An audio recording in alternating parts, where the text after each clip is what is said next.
இந்தியாவுல இருக்கக்கூடிய மொத்த பணக்காரங்க லிஸ்ட் எடுத்து பார்த்தோம்னா எல்லாருக்குமே தெரியும். ஃபர்ஸ்ட் எடுத்தோனே நம்ம அம்பானி வருவாரு. முகேஷ் அம்பானி. அவருடைய சொத்து மதிப்பு அப்படிங்கிறது நம்ம எல்லாருக்குமே தெரியும். 9,55 லட்சம் கோடி. அவரு அவ்வளவு சொத்து மதிப்பு வச்சிருக்கிறனால இந்தியாவிலேயே மிகப்பெரிய ஒரு பணக்காரன் அப்படிங்கிற ஒரு இடத்த வந்து அவரு பிடிச்சிருக்கிறாரு. அதுக்கப்புறமேட்டு நம்ம எல்லாருக்குமே தெரியும் அதானி. அவருடைய சொத்து மதிப்பு அப்படிங்கிறது வந்து பார்த்தீங்கன்னா, நம்ம எல்லாருக்குமே தெரியும். ஏற்கனவே வந்து பார்த்தீங்கன்னா 8.15 அதாவது 8.15 லட்சம் கோடி வந்து சொத்து வச்சிருக்கிறாரு. இதுக்கு அடுத்து 3வது இடம் யார் வந்திருக்கிறாங்கன்னு சொல்லி கேட்டோம்னா, நம்ம தமிழகத்த சேர்ந்த ஒரு பெண்மணி வந்திருக்கிறாங்க. அவங்க பேர் வந்து பார்த்தீங்கன்னா, ரோஷினி நாடார். அவங்க அப்பா வந்து பார்த்தீங்கன்னா, HCL அந்த குழுமத்துடைய தலைவர் வந்து பார்த்தீங்கன்னா, சிவ நாடார். இவங்க எல்லாருமே வந்து தமிழ்நாட்ட சேர்ந்தவங்க.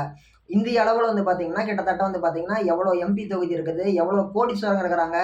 அப்படி இருக்கக்கூடிய வரிசையில 3வது இடம் இந்தியாவிலேயே பெரிய பணக்காரங்க அப்படிங்கிற ஒரு லிஸ்ட்ல வந்து பார்த்தீங்கன்னா, நம்ம தமிழ்நாட்டுல இருந்து இருக்கக்கூடிய HCL நிறுவனத்துல இருக்கக்கூடிய சிவநாடார் அவங்களுடைய பொண்ணு ரோஷினி நாடார் வந்து போயிருக்கிறாங்க. ஓகேங்களா? கிட்டத்தட்ட வந்து பார்த்தீங்கன்னா, சிவநாடார் வந்து பார்த்தீங்கன்னா, தன்னுடைய HCL நிறுவனத்துல தனக்கு இருந்த பங்குகள்ல 47% பங்கு வந்து பார்த்தீங்கன்னா, தன்னுடைய மகளுக்கு அன்பளிப்பா குடுத்திருக்கிறாரு. அத வாங்குன வாட்டி அவங்க வந்து இன்னைக்கு அந்த ஒரு பொசிஷன் அப்படிங்கிறது 10ஆம் மாசம் 1ஆம் தேதி வந்து அந்த இடத்துக்கு வந்திருக்கிறாங்க. சரி ஓகே. HCL நிறுவனத்துடைய மொத்த வேல்யூவேஷன் இவங்க குடுத்திருக்கிறாங்க இல்லையா? அதோடைய வேல்யூவேஷன் மதிப்பு என்னன்னு சொல்லி கேட்டோம்னா, கிட்டத்தட்ட சராசரியா 3.76 லட்சம் கோடி சொத்து அதோட வேல்யூவேஷன். 3.76 லட்சம் கோடி. எப்பா நம்பர் டிஜிட்ல போட்டாலே 10 டிஜிட் வந்துரும் மாட்றக்கே. கிட்டத்தட்ட உண்மையிலே அவ்வளோ சொத்து அப்படிங்கிறது தன்னுடைய மகளுக்கோசரம் அவங்க குடுத்துருக்காங்க. அவங்க பொண்ணு வந்து பார்த்தீங்கன்னா, அமெரிக்கால படிக்க வச்சிருக்கிறாரு. அமெரிக்கால வந்து பார்த்தீங்கன்னா, ரொம்பவே வந்து பார்த்தீங்கன்னா, ஒரு பெரிய இடத்துல தான் படிக்க வச்சிருக்கிறாரு அவருடைய பொண்ண.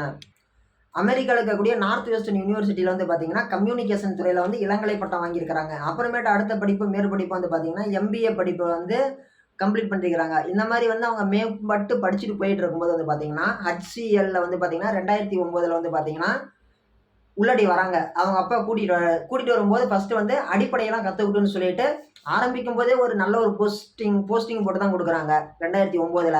அப்புறமேட்டு வந்து பார்த்தீங்கன்னா, அடுத்த வருஷமே வந்து பார்த்தீங்கன்னா, HCL நிறுவனத்துடைய நிர்வாக இயக்குனர் அதிகாரியா அவங்க ப்ரமோட் ஆகுறாங்க.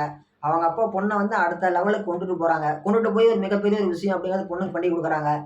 2019ல இந்த பொண்ணு கல்யாணம் பண்ணிக்குது. காதலிச்சு மல்கோத்ரா அப்படிங்கிறவர. அவரு வந்து குவைத்த சேர்ந்த மாப்பிள்ளை. கிட்டத்தட்ட இவர் வந்து பார்த்தீங்கன்னா, ஹோண்டா நிறுவனத்தில வேலை செஞ்சிருக்காரு. இவங்க 2 பேருக்கு இடையில காதல் மலர்ந்திருக்குது. கிட்டத்தட்ட ஒரு 7 வருஷம் காதலிச்சிருக்கிறாங்க. இந்த ரோஷினி நாடாருக்கு வயசு வந்து இப்ப 44 ஆகுது. அவங்க வந்து பார்த்தீங்கன்னா, 3.76 லட்சம் கோடியோட அந்த லட்சம் கோடி 3.76 கோடி இல்ல. 3.76 லட்சம் கோடி சொத்து மதிப்போட மிக மிக அருமையான ஒரு வாழ்க்கை அப்படிங்கிறத வாழ ஆரம்பிச்சிருக்கிறாங்க. ஒரு நிர்வாக இயக்குனரா HCLல.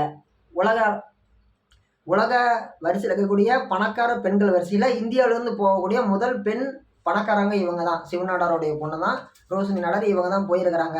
அதே மாரி தமிழ்நாட்டுல இருந்து மேல மேல இந்திய அளவுல போயிருக்கக்கூடிய முதல் பெண்மணியும் இவங்க தான். பணக்கார பெண்மணி. ஏன்னா இத்தனை லட்சம் கோடி சொத்து இருக்கக்கூடிய முதல் பெண்மணி அந்த வரிசையில டாப் 10 வரிசைகளோட போயிருக்கிறவங்க இவங்க மட்டும்தான். இந்த 2025ல போயிருக்கிறாங்க. இவங்க இப்படி இந்த சொத்து மதிப்புகளா இருக்கிறாங்களா, இதுக்கு முன்னாடி அவங்களுக்கு ஏதாவது தொழில்ல ஒரு வேலை வாய்ப்புல முன் அனுபவம் இருக்குதான்னு சொல்லி கேட்டோம்னா, இருக்குது. அமெரிக்கால வந்து இவங்க வந்து நியூஸ்ல வேலை செஞ்சிருக்கிறாங்க. சும்மா எல்லாம் கிடையாது. இதுக்கு முன்னாடி வந்து பார்த்தீங்கன்னா, ஸ்கை நியூஸு, CNBC அது மட்டும் இல்லாம CNA அமெரிக்கால இருக்கக்கூடிய நியூஸ் சேனல் ரிப்போர்ட்டர்ஸ்லாம் வந்து பார்த்தீங்கன்னா, இவங்க வந்து ப்ரொடியூசரா இருந்திருக்கிறாங்க. பணம் போட்டு பணம் எடுத்திருக்கிறாங்க. ப்ரொடியூசரா இருந்திருக்கிறாங்க. நெறைய விஷயங்கள் வந்து சினி ஃபீல்ட்லயே இருந்திருக்கிறாங்க. நம்ம ஊர்ல இல்ல, அமெரிக்கன் ஃபீல்டுல. இந்த மாரி நெறைய விஷயங்கள் அவங்க பண்ணியிருக்கிறாங்க. இன்னைக்கு அவங்களோட சந்தை மதிப்புங்கிறது மிகப்பெரிய அளவுல யாருமே தொட முடியாத உச்சத்த தொட்டுட்டாங்க. அதுக்கு அடுத்து மேன்மேலும் நான் உழைப்பேன்னு சொல்லி உழைச்சிட்டே இருக்கிறாங்க. இவங்க எல்லாருமே வந்து பார்த்தீங்கன்னா, நம்ம தமிழ்நாட்ட சேர்ந்தவங்க. இது வந்து பெரும்பான்மையான செய்தி ஊடகங்கள் சொல்லல. என்ன காரணம்னு தெரியல.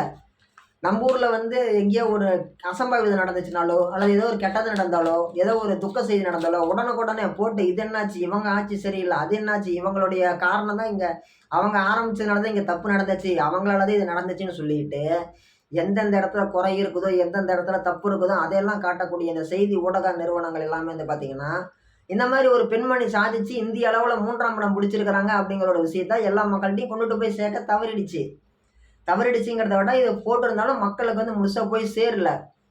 இந்த விஷயத்த நம்ம சொல்லும்போதே கூட வந்து, "ஓ! அப்படி ஒரு விஷயம் நடந்திருக்குதா?" அப்படிங்கிற மாரி தான் எல்லாருமே பார்க்குறாங்களே தவிர, இந்த ஒரு முழுமையான விஷயங்கிறது முழுமையா எல்லாருக்கும் போய் சேரல. ஆனா சேரணும். அதுக்கான நாட்கள் அப்படிங்கிறது அடுத்தடுத்து வரக்கூடிய காலகட்டங்கள்ல நடக்கணும். நல்ல விஷயங்கள் எல்லாமே மக்கள்ட்ட முழுசா போய் சேரணுங்க. அப்பதான் அடுத்த ஒரு நல்ல விஷயங்கிறது நடக்கும்.